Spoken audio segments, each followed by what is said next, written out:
G'day guys and welcome to FanCast, where we have a proper footy chat. We're here at the wonderful St Kilda Sporting Club here. A lot of history here at the club and we are so grateful to be here. G'day Fancasters and welcome to another episode on the podcast where we have a proper footy chat.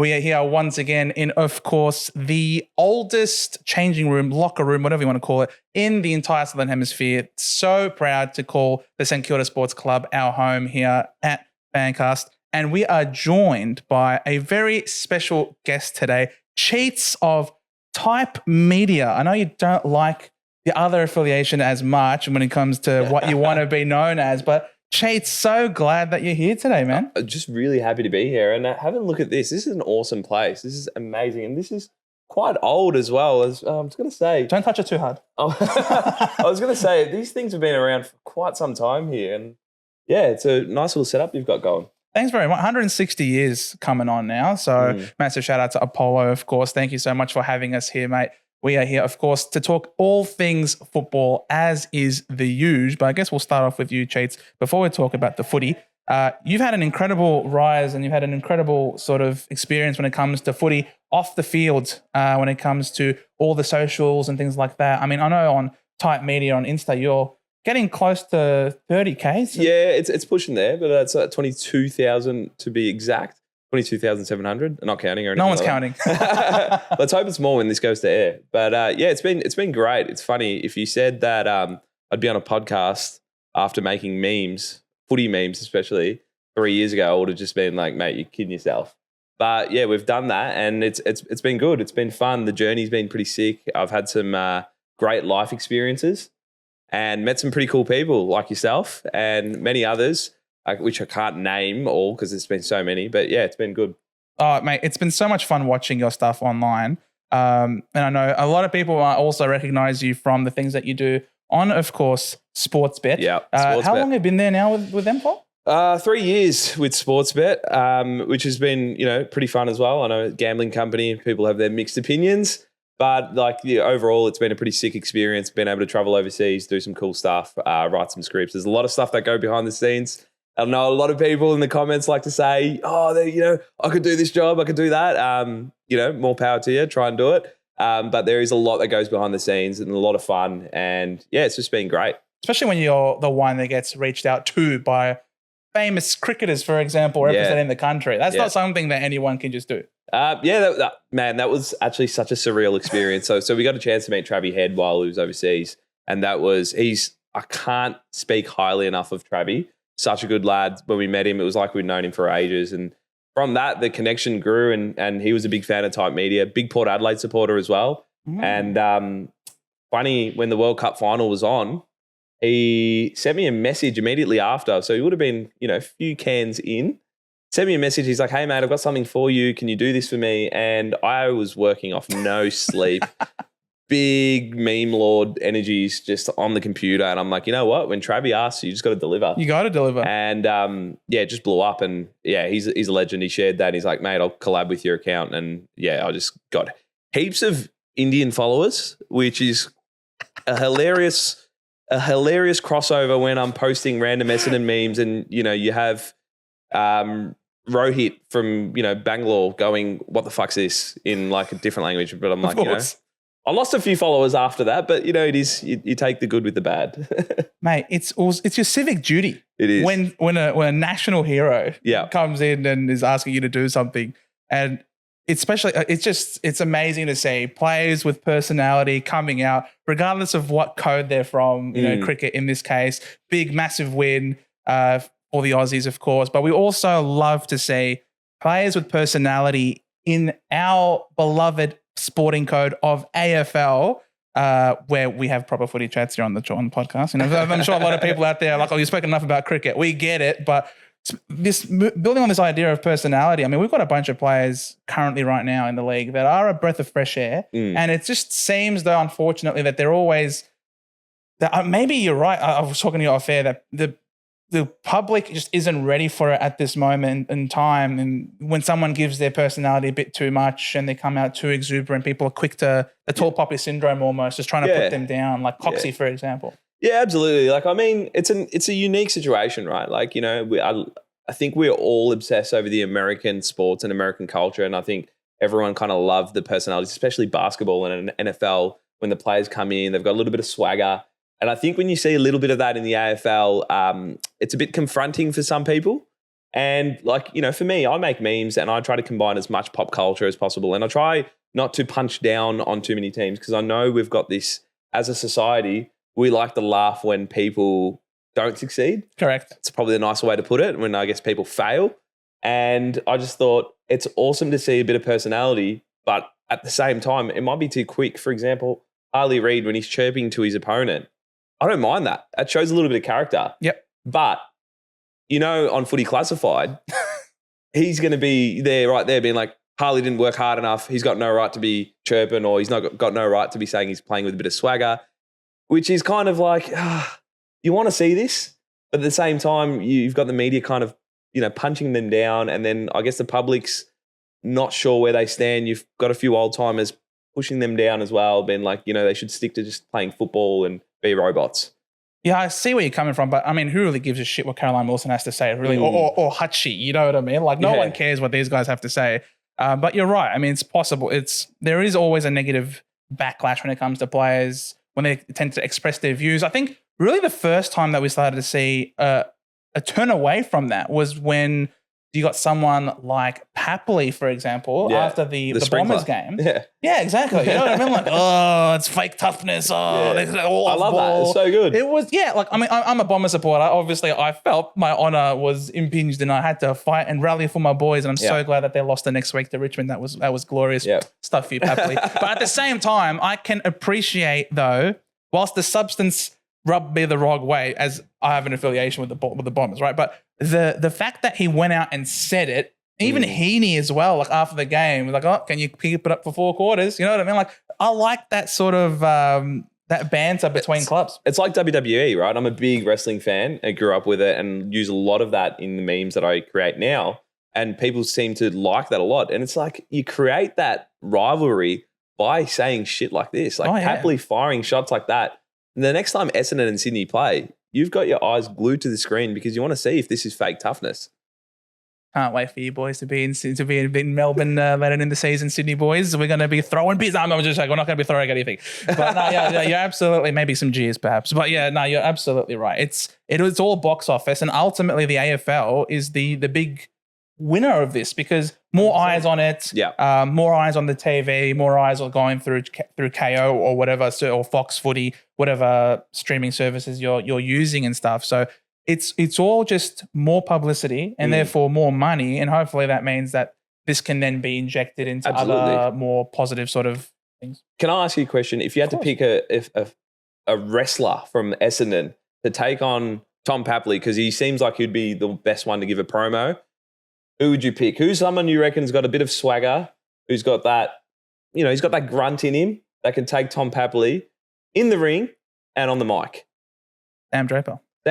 Yeah, he does have a bit of swagger. I think he's got him in the weight class and the height department as well. He's got him in everything. I actually haven't heard Draper speak too much apart from the 200 plus podcasts.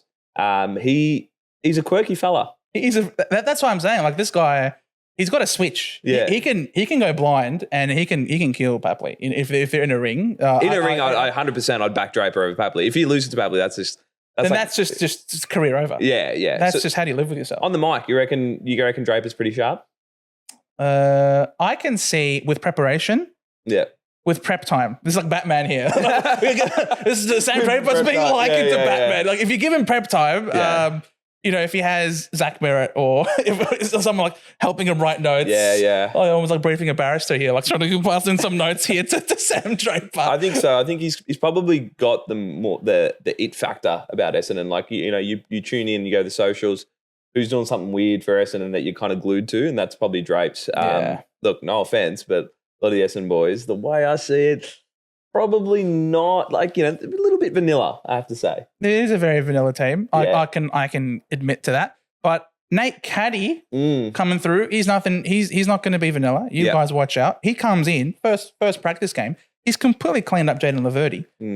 Had him on the ground for minutes. So I think we're getting a new generation of players coming through that aren't going to be quite as vanilla. I think Zach Merritt is also not vanilla. I think. You don't reckon? Yeah, that's cool. I think Zach Merritt is a tough nut. Yeah, I think his footy skills are there. He's amazing, great player, great leader. But I'm talking more so like the social media. Like, are you going to expect? Of course, social media. You're going to see Zach Merritt celebrating like not saying Jack won't. Ginnivan's a perfect person to kind of compare to, but are you going to see Zach Merritt pull a funny celebration, funny social post? No, Zach Merritt is what's his face? It's Kobe Bryant 2.0, right? R.I.P. Yeah, it's that Black Mamba energy. Yeah, I don't know. For me, I like a Black Mamba. Too soon, Kobe. I miss you so much, bro. I'm a Laker as well. So I mean, you can have two types of people. I know some people might want to follow certain AFL players because they want to see how hard they're working. They want to see them, with the constant drive and things like that. And then you got others that are a lot of fun to listen and follow. And like Ginnivan, like you mentioned, for example.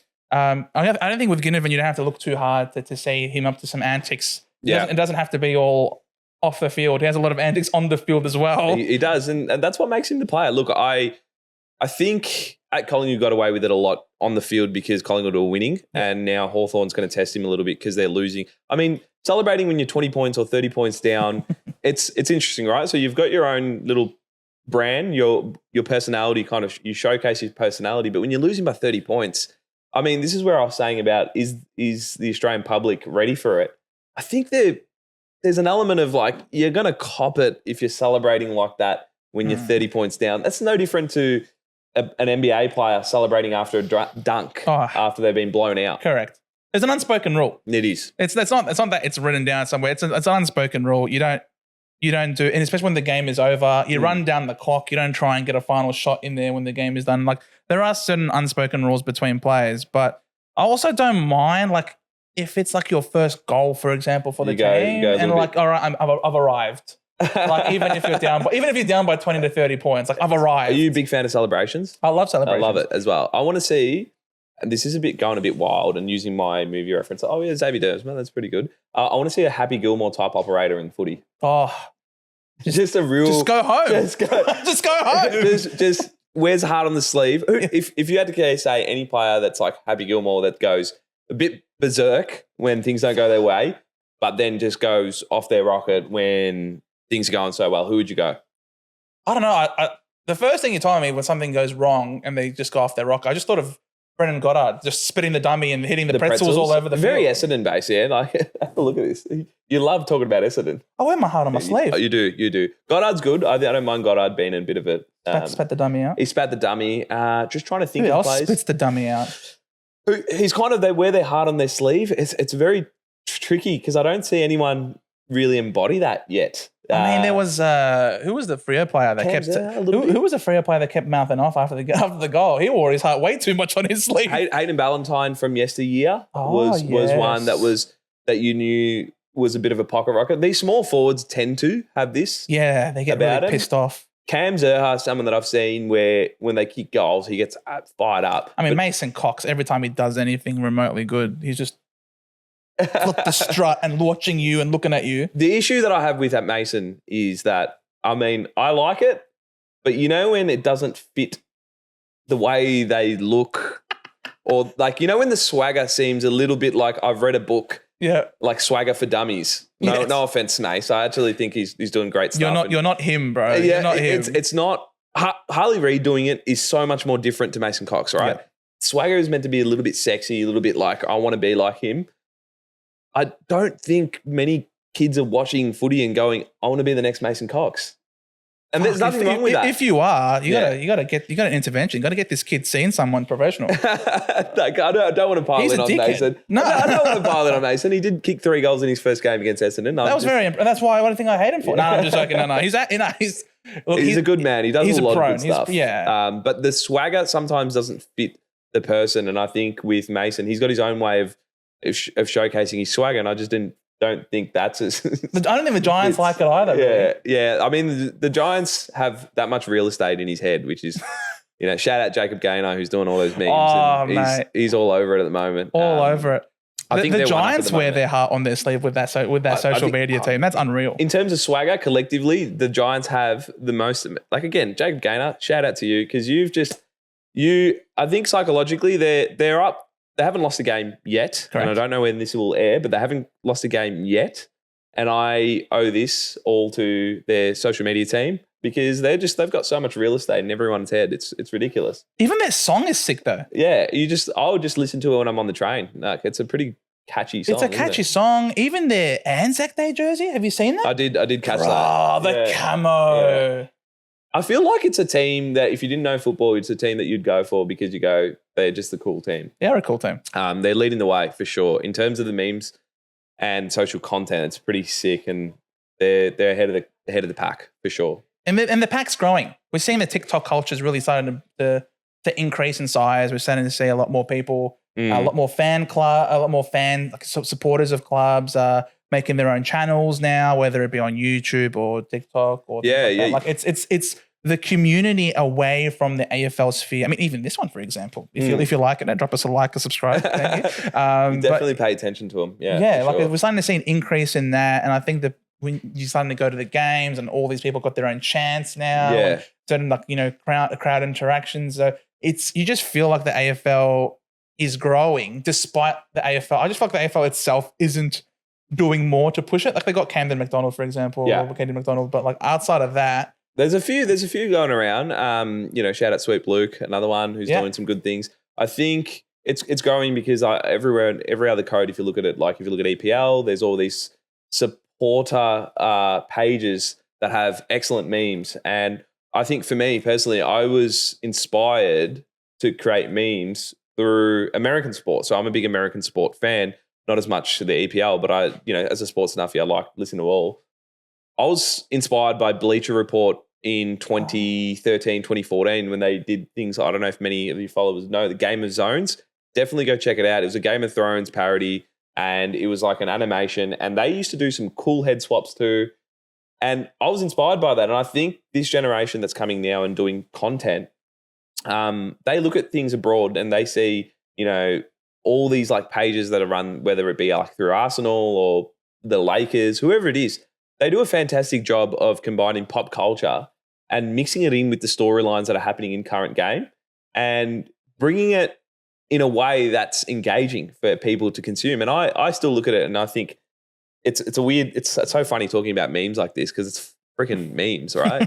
But it's such a good way of informing people and it's a fun and easy way because I think people are over the general media in terms of just listening to something like a footy classified, not a dig at them, but it's just like, I don't think people want to see 600 shows like that where they are constantly being talked to and having memes and having a way to, I guess, take on that story of that football club or really kind of connect with the supporters is much more engaging and there's an appetite for that. And I think the creators like Swoop Luke, Caden McDonald, Blues Abroad, all these guys are they're onto it. Jacob Gaynor for GWS, they're onto it. They understand and they are embodying the supporters better than anyone. And you're 100% correct. It's so good to see. And I think that's the reason why I got programs like the Footy Show that's been able to last for so long. Obviously, the old iteration. Then you got the Sunday Footy Show, obviously with Chompers, Lloydie, Purple, Billy Brownless. Like you got a lot of personalities in there that don't all agree. They'll have segments where they disagree and they'll have, they'll take the piss out of each other. What caught my eye was always so funny. It always makes the rounds on social media.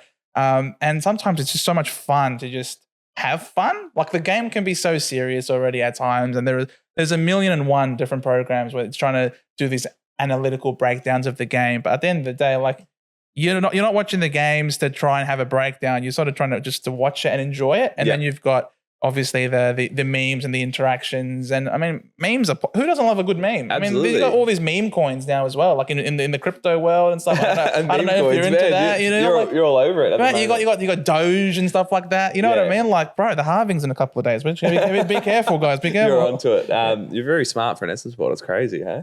Sorry, I didn't mean to. Jeez, I actually love this jacket, by the way. This is a very full cool. top spin backhands. No, I had to throw it in there. Yeah. We've gone 30 minutes without me throwing it in here, sitting gags in there, so I was holding it in there. I love it. But look, you're absolutely right. And I think one of the biggest things for me in terms of running the page, I've got a really good group of people like Coops. I just want to give a shout out to my design guy. Met him through the community when, the page wasn't that as big. And Alex, also I work with, do the podcast with, just a really smart mind. Just giving him a shout out because it's important to surround yourself with people that embody football supporters, that understand the emotion that goes into supporting your favourite team. Because you could be having a shit week and then you look forward to watching the footy and seeing how your team goes, whether it's good or bad. And then the memes and stuff that come after it, that is like actually, whether you win or lose, it could actually just bring a smile to your face. Because I know a lot of the best comments that you get in posts, and especially when you're like, for example, when you're burning a team, you don't want to punch down too much on a team. You just want to capture that emotion. For example, Carlton lose to Adelaide in a tight one. And straight away, what goes to me is Walter White when he falls down when when Hank gets shot, right? That comes to me. It's something that's been used quite a lot, but that's the feeling. That's the natural feeling for a Carlton supporter because it just feels like they've just sunk. Like everything, your weight's just sinking, you're gone.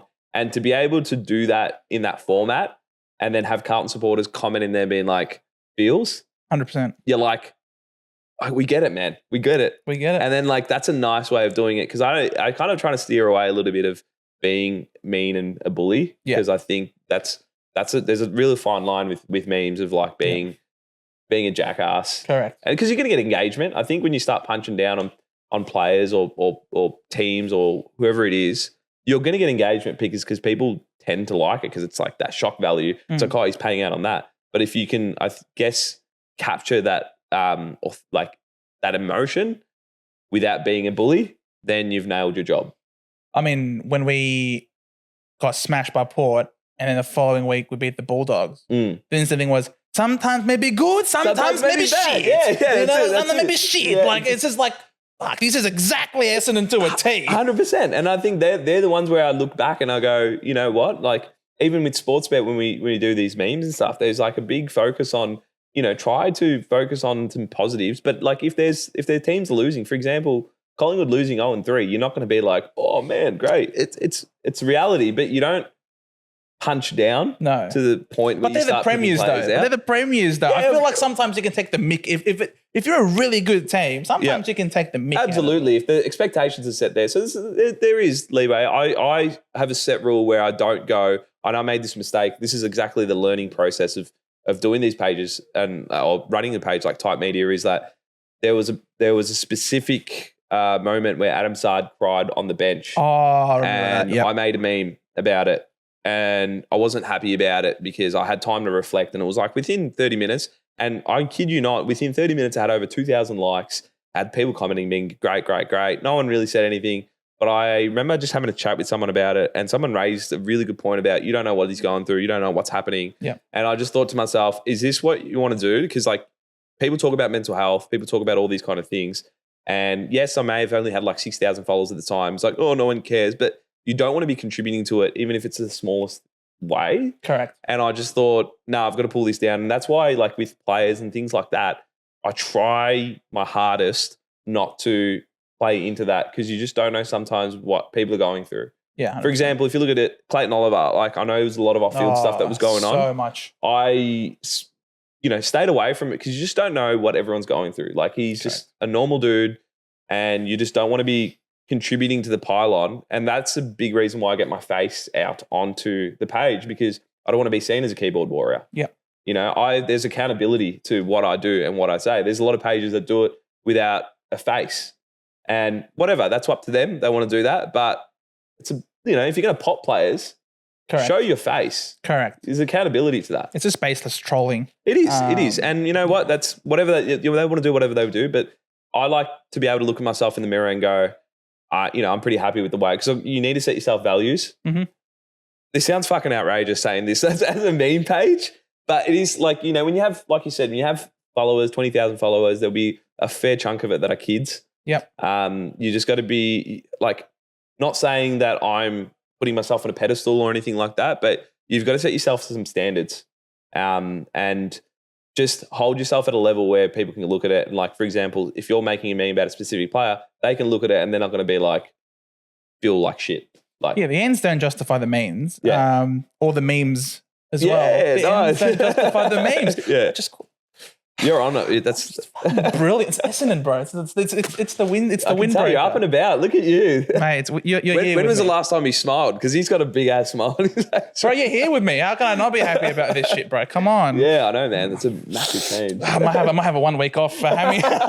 No, I'm just saying. But I mean, it's you got me ruined my train of thought now. You got me thinking No, it's all right. more We're big head We're now. good. We're good. We're good? Are we This could be sure? this could be the year you get the finals win. No, it won't be. How many days has it been now? I get called out for this all the time because if you go on Google and write it, you get the wrong result, and then you end up putting up on a post, and people call you an idiot because you don't know the days. And Well, it's we like, don't for fact it's over 7,000 days. I'm going to take a wild guess. Anyone can fact check this, and I reckon it's going to be 7,187 You days. don't have to fact check him. Whatever it is, it's already bloody long enough, all right? We don't need Could to. this be the year? I mean, it's the hope that kills you, isn't it? Yeah. It could be the year, but it's such a hard season to break into. It's such a. Well, we Don't sort give of me this predicted modest it. crap, right? Don't give me this modest crap. Bro, Tell it's me. hard, bro. We need Brad Scott to keep putting rockets up these kids' asses and be like, hurry up. We got to play hard, play strong, 4 quarters. Thought last week was great. I mean, we torched the Dogs, but I mean, I feel like anyone could have torched the Dogs because Speaking of the Dogs, what's going on there? I think someone needs to pick up the shit that's left behind in the kennel because it's stinking the place up. Yeah. Like, I don't know what's going on. Bevo's off his. Is that a fair reflection, though? That win, do you reckon that gives you confidence as a supporter to say that you could get a finals win? That was our first game since I think it was maybe round 17 last year where we've won all 4 quarters. Oh.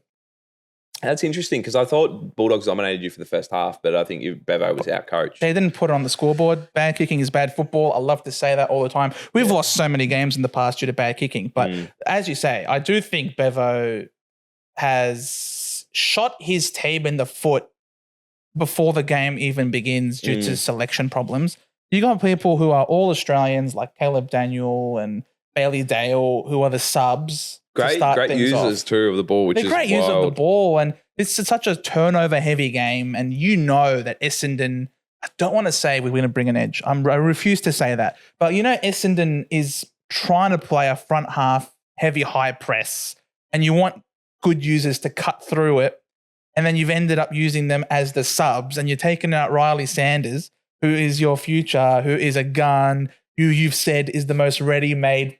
Best year player, and this is including the likes of Bond. I know, like he's like you can't blow more incense up a kid's ass than what he's done, and he continues to then sub him out now 2 times in the first 5 games. It's like, what are you trying to teach him? Yeah, for a guy that doesn't like analysis and like footy, you've analysed this pretty well. Who said I don't like analysis? You just said, we get a little bit, confronted by this, so we just kind of... We do get a little bit confronted by this, but Supercoach makes us do it. It makes us do things that we don't like. It does. But yeah, like what you said with Bevo, there's something going on. For some reason, I look at Bevo as my under-12s coach, right? Yes. And the way I see Bevo is he flips the board upside down because the parents are looking at him wanting him to do something a little creative. And this is a lot for an under-12s coach. And he goes, you know what? I'm going to switch the board upside down. Caleb Daniels, you're playing in the ruck. Unfortunately, you're going to go back into the VFL and learn how to ruck against 200-centimetre blokes. And Bailey Dale, I don't understand. He's probably one of your best kicks in the game. And that probably cost the Dogs that game where they just got cut up by Essendon. And instead, he keeps Oscar Baker, who has 3 kicks out on the full in a row. It's a hard one. Not being an AFL coach, you just don't know. But outside looking in, you just try to question what's happening here. Are they in the win now? That list he doesn't know. Is a good list, right? He doesn't know. Jack McRae had 54 possessions in the VFL and then came back in. So what are you trying to prove here? Riley Sanders, great player.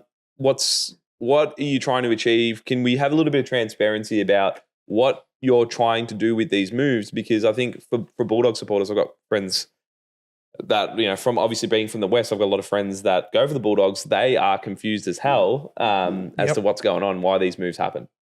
Sons of the West. It's not a bad song. I'll give it to that. It's not a too bad song. It's not a bad song. But the thing is, I I understand where you're coming from, that needing transparency from him. Yeah. But I'm a Bomber, and I couldn't care less what the Bulldogs are doing. Personally, from an Essendon standpoint, he doesn't need to be transparent with the media. I don't mind if he's going to be cagey, but as long as everyone's on the same page behind closed doors with the members, with the board, with the players, I don't mind that. So if he tries to put on a face and be hard and be tough and cagey with the media, I don't mind. That's Bevo. We've seen Bevo be tough with the media for many years, and that's what he does. But it just feels like there is a misalignment, and he himself doesn't really know what's going on. He's talking about playing for the now and then developing the kids, and he doesn't believe in rebuilds.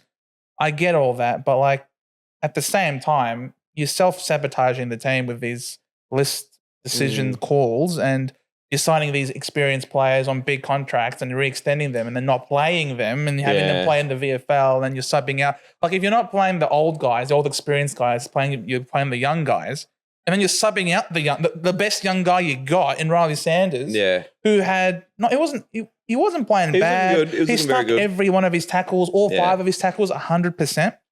It's pretty good. Yeah, I would say if you matched with Bevo on Hinge or a dating app, it would be confusing as hell. Like you would not know what you're getting from this man or what this guy wants. I would love to see someone put this up. Maybe I might do that. Maybe I might. This is a great idea of Bevo, of a profile that Bevo may have on Hinge, because you're just not sure what he wants, right?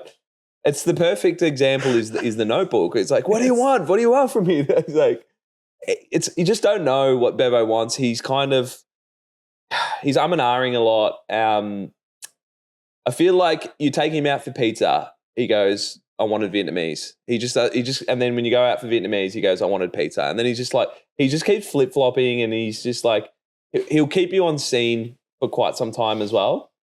And then he'll message you like 3 weeks later and be like, why did you message me? It's like that. I don't know if you've seen this guy. His name is Lubelin. He makes songs out of online conversations. And there was one person that's messaged out asking for, is this property available for renting? And then the owner responds with, yes, it is. And then the other person who made the inquiry in the first place asks, please don't contact me. We're not interested. Right. Like, but you're the one who messaged me. And it's like, if you keep talking to me, I'm going to contact the Attorney General. Yeah. So look, he's a strange operator, Bevo, and I just think interesting, very interesting. And keep an eye out. I might actually make a fake Hinge profile for Bevo. I actually did the fake AI for Bevo. Give it a look if you haven't seen. Love it. But yeah, it's hard because just like, do you remember the one, like his Tom Morris encounter was ridiculous. Dude, I've been toying with this idea, and I just don't know how it'll go. It's just like, I've been playing around a little bit with AI, and I wanted to make Tom Morris and Luke Beveridge, but they have a really good encounter with each other. So instead of goes, you shouldn't be here, you're out of here. It's just like, I want to catch up with you for a beer or something like that. Just want to really rework it, because you can see Bevo doing something like that because he's so flip-floppy. But is his job going to be flip-floppy? Look, maybe I've heard some weird conspiracies that he's trying to get himself sacked. But I'm like, where is he going to try? I might have helped spread that rumor. I'm sorry. Yeah, so I've heard that. I heard that he's trying to get himself sacked, and I'm just thinking, what club would want him? Would it be Tassie? Jeez, Tassie. If you're a Tasmania right now and you're trying to go after an established coach, you've probably the only reason why he would accept the Tassie job or Tassie would get him is because they're going to try and get Riley Sanders, and he wants to go with him so he can freaking sub him off again. Put him on the bench. Could you imagine that? Imagine that. It's just like, Riley, thanks for joining Tasmania. You're our star recruit. I just want to inform you that Luke Beveridge will be out. Hello, Riley. All right, guys. Looks like he's turned down that 7-year, $12 million offer. Is a Luke Beveridge. That's literally what that call would sound like. Literally what I'm like, beep, beep. Yeah, literally. But look, I think so. I don't know. It'd be interesting. I mean, Nathan Buckley's another one for Tassie. Yeah, I like Bucks. But yeah, Bevo, look, we might be a little bit too premature as well. We're 5 rounds in, they're 2 and 3. They lost to Essendon. We don't know where Essendon sit. They beat St Kilda. It's a very even competition this year. We'll find out this week against the Crows. We'll find out. There's definitely more questions than the answers at the Bulldogs, but we'll see how we go with him. I know you've got someone like Sam Darcy who seems to be a very good answer. Great father-son going through there. And Jamara is obviously great. Tim English wasn't so great last week. Our Super Coach scores have completely suffered as a result of that. Yeah, struggled. But a lot of people on the cards for trades, I guess. And the media is completely ruthless. I know someone like, for example, David King can be kingy, you know. What's his brand? What's his one wood? I don't know, bro. I don't know what his one wood is absolutely not praising Essendon or Brad Scott. That's for sure. Yeah, I want to know the beef behind that because there's definitely some beef there. It probably goes back to Brad Scott coaching North Melbourne and Kingy making a few comments. I don't know if people can recall Kingy getting bumped by Brad Scott on his way in. That was I won't forget that. But I want to know exactly. There's got to be more to a few surely bad words said at a press conference. I think surely you don't hold a grudge this long, right? Oh, I don't know. Caroline Wilson says hello. Yeah, I mean, she doesn't know the definition of rebuild. Every time I tune into Footy Classified, she gets questioned on Richmond's rebuild. She refuses to accept that as a rebuild. But, good on her. So losing to West Coast, we're still contending. Get around him. Get around him. We're still in the premiership window. Still in Toronto. Still got Hopper. Mate, we're full sending it, mate. Yeah. I don't even know. Back to David King. I think I think a lot of these media personalities, it's actually it's refreshing to see whether it's good or bad. It's refreshing to have a chat about it right now. David King, Brad Scott, there's a bit of beef there. Doesn't say anything nice about Essendon. Purple doesn't like talking positively about North Melbourne either. And Bulldogs, Bulldogs. We know that rumor of Purple and Bevo. I'm not sure how many people like Bevo, to be honest, in the media. Everyone's a little bit cagey around him. Yep. Obviously, Caroline Wilson, not a big fan of Richmond. Well, she is a fan of Richmond. Too big of a fan, Too big of a fan. And another one I think is you've got the likes of Sam McClure. Yep. Mitch Cleary, my boy. Mitch Cleary, love him. Does some good work. Kane Corns also. Kane Volcano. Yes. He loves his power. He does. And you know what? He doesn't shy away from it. I think Kane's paved the way a lot for a lot of journalists to kind of be out there and build a brand for themselves. Correct. Kane's done that. The thing is, I think people try to be too much like him with his shock opinions. Yeah. And it doesn't come as authentic. Where Kane is legitimately, that is what it is. He's been like this from the beginning. Yeah, exactly. And he doesn't, if Kane gets it wrong, and a good example is Jack Innovan when Kane challenged him with the GoPro and, he played right into it. He loved it. He just got around it. He's just happy to ride it, which I respect. Whereas a lot of other people go out there and give that shock opinion and it's not in their makeup. Mm-hmm. It's not in their bag. Yeah. So when Sam McClure's out there saying wild stuff and I'm I don't know. And trying to backtrack afterwards. Yeah. And then I'm just what? Come on, man. Just own up to it. You had a big call. You made the big call in order to get out there. You're out there. It's come back to bite you in the ass. The Harley Reid. Admit to it. The Harley Reid to West Coast thing. I was kind of waiting for a response, even a funny response or, just play into it a little bit. Hasn't happened, but that's pathetic, really. I mean, it's everyone's style. I think it's cool to see different journos kind of get up there and do something. I'd like to see different styles to that of Kane Corns making wild opinions. I want to see something different. Yep. We're getting Joel Selwood now. Yeah. That's a bit different, I guess. Yeah, Joel's special comments on Channel 7 coverage is interesting. He's very interesting. How great is the Tomahawk? Tell us about Tomahawk. So there's a really good example, and I don't want to be too mean, obviously. A great player. Yeah, Tomahawk played his 350th not long ago, and it was just I was against Hawthorn, and I think there was a passage of play where it goes, it was thrown to him, it was give us a little bit of insight about to Tomahawk. And he goes, what can I say? He's a big boy, played a lot of games. And then it just cuts out. It's far out. That's what we got from him. But, look, I'm not a big fan of players going straight into commentary. Agreed. Just because I think you need the reps. But at the same time, I don't think we have a great bunch of commentators, excluding Matt Hill, who's a Jet. Matty Hill is a Jet. He's a goat. You know, you don't have a big bunch. I'd love to see some fresh faces. You know, there are some that on TikTok that I've seen. I think Benny in the Booth. I don't know if you've seen that TikTok. WA guy does a fantastic job. There's heaps of talent out there. And this is no disrespect to the guys that are commentating at the moment, but it just seems a little bit stale and a bit boring at the moment. And they got people like, I don't know, the occasional BT type, the very exuberant. I mean, we've heard it all before, right? We have heard it all before. How many times can you keep stretching a player's name? And wowee. And then roaming Brian, like, I mean, we've seen it, mate. We've seen you scull chocolate milk. We've seen you mispronounce names. We've seen you make random sex gags during the game. Like he's done it all. He's done it all. And we've seen it all. Yeah. And I think social media as a whole, I've started to be like, geez, I love Matt Hill so much better than. Yeah, for what he is, he's great. He knows his game isn't to be funny. Correct. And his play-by-play calling, and it's actually really great. Like you listen to it, you go, "Fuck, I'm involved here. I'm in Flemington, mate. Yeah, I'm involved. The game's it's engaging." And then there are guys that are there to be funny, and I just think there are people that have their patches. Yep. And I think it's a bit of a subjective area because some people say, "Oh, I like Dwayne Russell. I don't like Dwayne Russell." But then I think shake and bake, mate.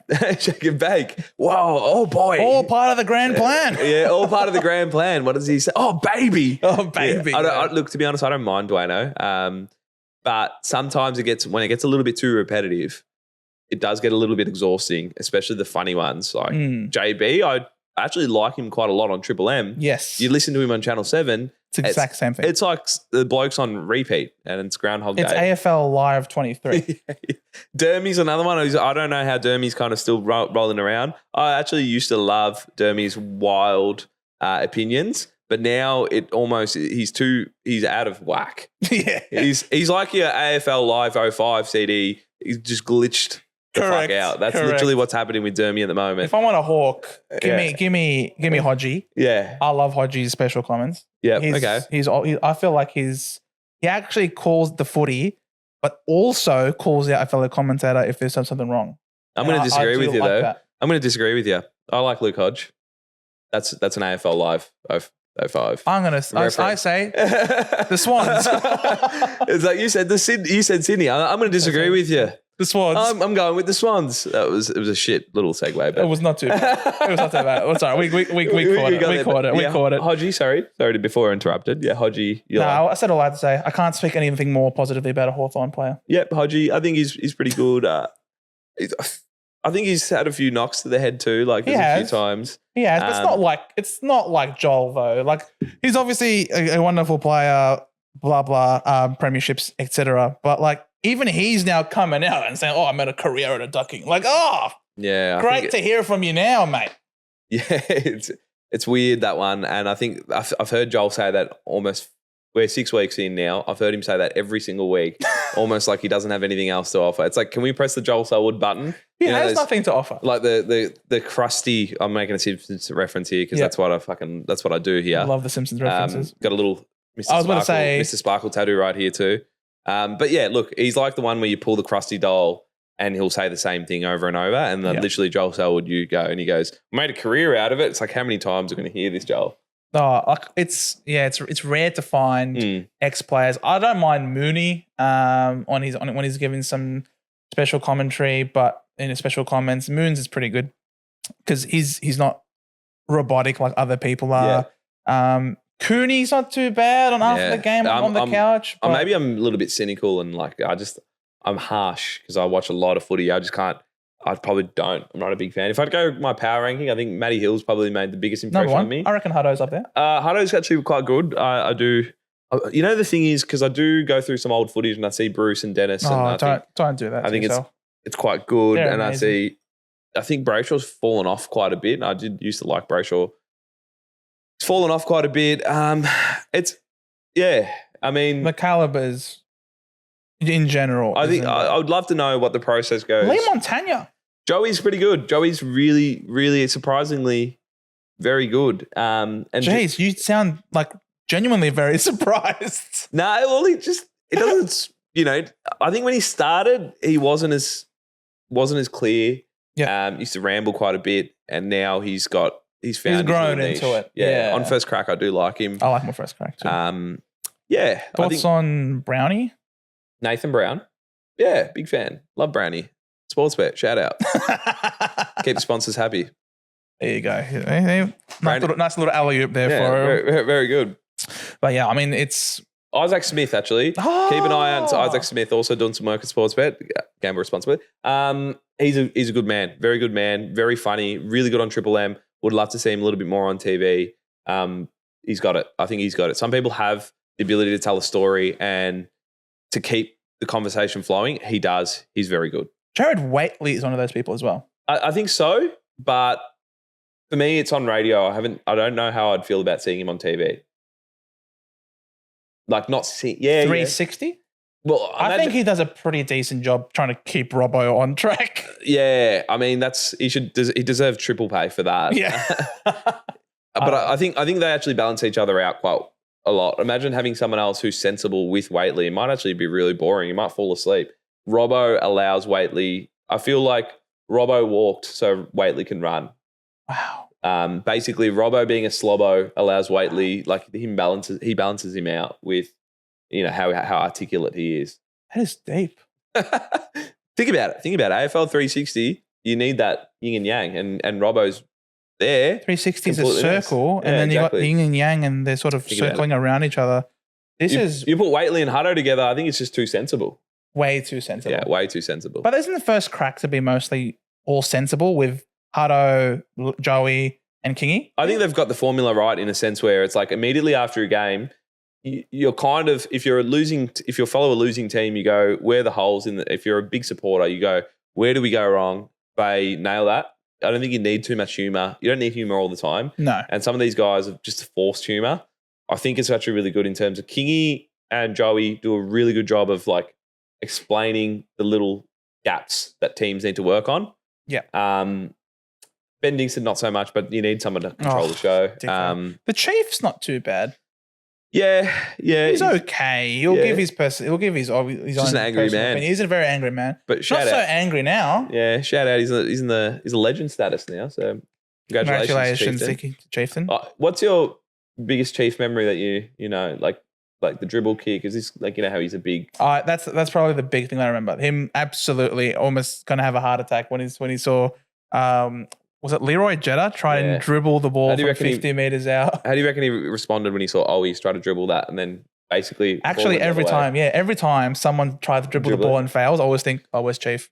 Chief's about to lose his shit now. I think of Chief and that interaction with Quarters where he basically, I don't know if you remember this on Triple M, where he had a little blue with Stephen Quartermain and Quarters like, he's just throwing rice at me. Get out. Chief's like, shut up. Stop it. Chief's just like, stop it. Yes. It's all time. You got to find it on YouTube. I probably didn't do it enough justice by trying to quote it then, but it's amazing. It's the vibe. The vibe was passed on. It was. I like that kind of Chief, but not a particular big fan of the bounce, but it does his thing. It's got its audience. So it's got Gazy in there now. Yeah, it's got a fair bit. Gazy tries to be the comedy, I think, in that. Yeah, and I think sometimes he's got his dad humor. It is really his dad humor, mispronouncing team names and stuff like that. And then bringing up clips and stuff from the weekend and doing all that kind of stuff. Look, it does its thing. It's got its audience. It literally has an audience. Might not be. It literally has an audience, live audience. I mean, probably not my cup of tea, but there's some funny stuff that comes out of there here and there. What other funny stuff have you got coming out for us? Not too much. We've been trying to do a few more skits, skit-based stuff. I've been working with a few different people, trying to do a few more, but it's very hard at the moment. We're basically a 3 to 4 man team.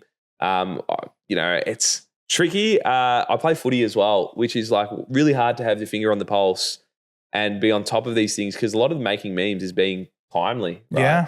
So I think this thing that I have on Mondays that go out as a meme dump is just me putting my brain together going, I'm just going to smack this out, put it out and see how we go. Our podcast is growing a little bit. I've got a little bit of a home studio and trying to do a few different weekly wraps and a few things like that. Yeah, but at the moment, it's just more of the trying to get a good range of content. That's an important thing at the moment. Sick. Big point of difference. Not just Absolutely. trying to be a meme page. More than a meme. That's the slogan. It's more than a meme. More than a meme. It's a wild journey, to be honest, Joe. Like, it's from starting, like, literally started making memes for my Supercoach group, and then realizing, I actually enjoy video editing. Going from that to making, Simpsons is a big thing, combining Simpsons references with footy, and then Seinfeld is another big one in my life. Yeah. George Costanza, baby. George Costanza, the perfect Essendon supporter. Perfect Essendon supporter. And then doing all that and just, like, I guess continually growing and learning. And I think just being, I think a lot of reflection has been important. And just, like, working in a team, working with a good group of guys, meeting cool people online.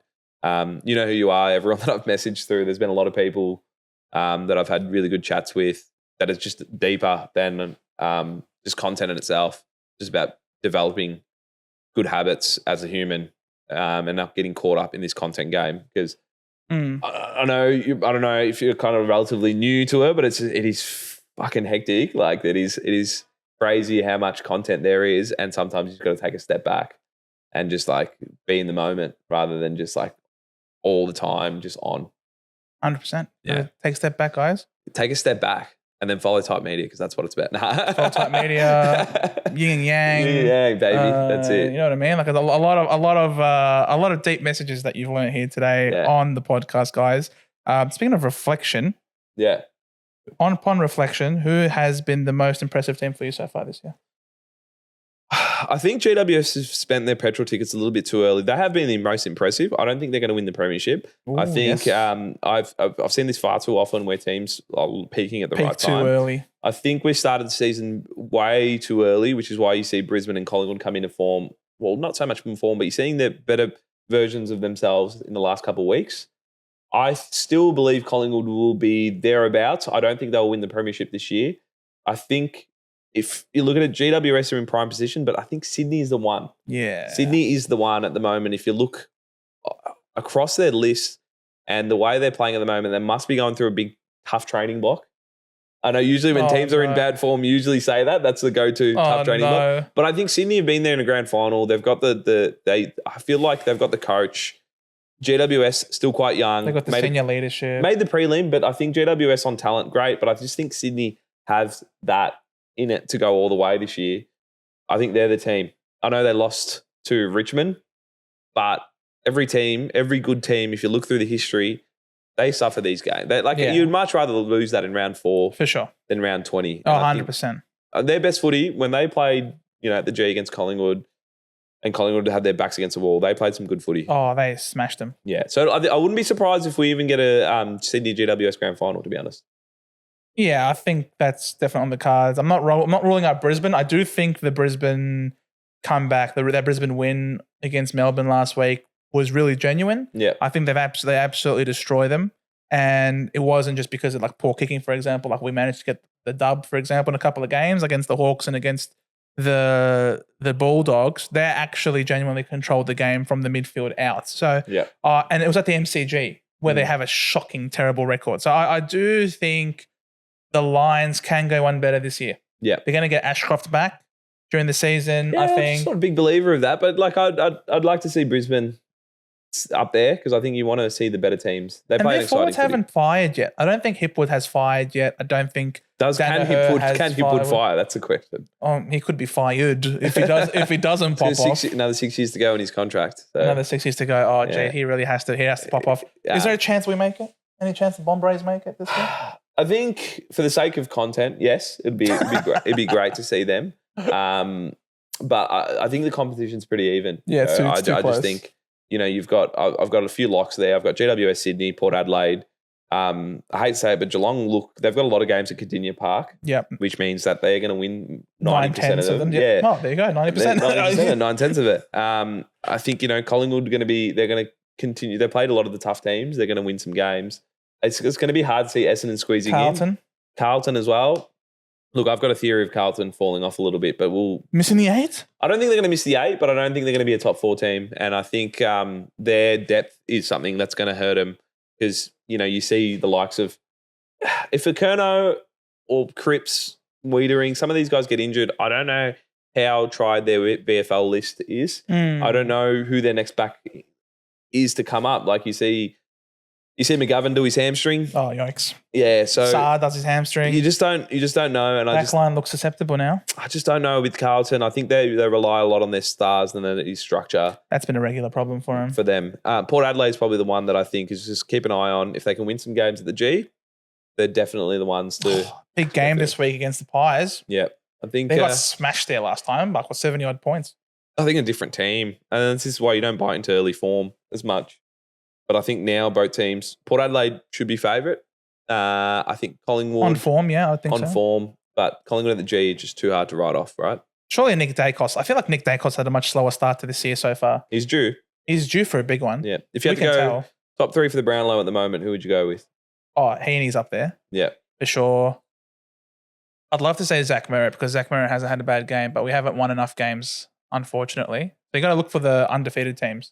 So who's the undefeated teams? You've got just the top teams: GWS, Geelong, and no one from Geelong, and I don't think anyone from GWS. I think maybe Tom Green. Tom Green's probably the one, but he had a pretty bad game last week. A bad game last week, exactly. I reckon maybe Rosie could have gotten a few points. See, I'm going to go the opposite. I think Zach Butters is probably finds his own footy. Had a good year last year. Was meant to poll well last year. I think history suggests that if you have a good year and the following year you actually you do as well or better, you're likely to poll. Zach Butters is probably the one that I think keep an eye on. Heaney's obviously freak. He's having that dusty type 2017 start to the season. And the next one I'd probably say, I'd like to see a player from the mid. I'd like to see a Zach Merritt do well because he's actually carrying Essendon at the moment, I think. And if Essendon play finals, don't be surprised if Zach Merritt's there holding Charlie, the Brownlow.